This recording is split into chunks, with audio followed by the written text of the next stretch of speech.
With Grendel, the latest Warframe released, DE decided to switch up the acquisition process yet again.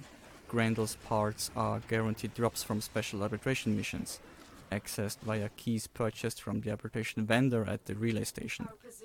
One key costs you 25 Vitus Essence, and is consumed on successful completion of the mission.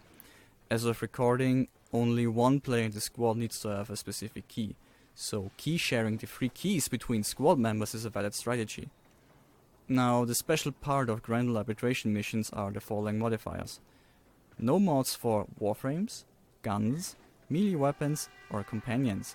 Augment mods work, meaning we did receive overshield through Trinity's energy vampire. The operator mode is disabled, the gear wheel is disabled, and arcane usage is disabled. I heard from a squad member that his Pax Arcane for regenerating ammo worked, but from my point of view I think this is not really intended and there's probably more implementation bug there. Warframe health, shield and energy are set to level 1 values, but all your Warframe abilities are available. Since the three missions are defense, excavation and survival, the team composition we ended up running consisted of Frost, Trinity, Sarin and Wukong. Frost and Trinity have very simple kits, meaning you don't need to jump through a lot of burning hoops in order to get what you want. Specifically Trinity, who I think is still the strongest energy generator / healer in the game, purely because of the simplicity of the spells.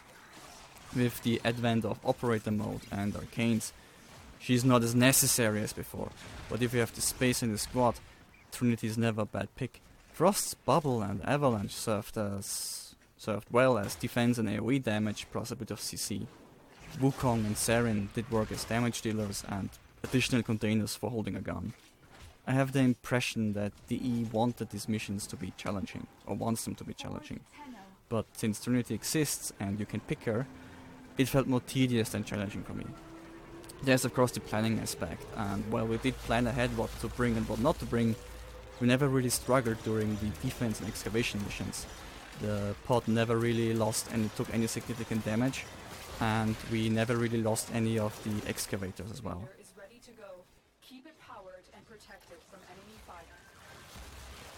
This is mostly due to the fact that Trinity makes energy a non-issue, simply by having Energy Vampire provide enough energy for Frost to cast enough Frost Globes. Of course, without any mods, the time to kill was longer than in normal Warframe missions, where you can expect to almost one or two shot most enemies on the star chart. For me, the lack of secondary mods really showcased how strong these mods are, and I ended up experimenting with what sidearm felt okay to use, only to end up using my primary and melee weapons the most.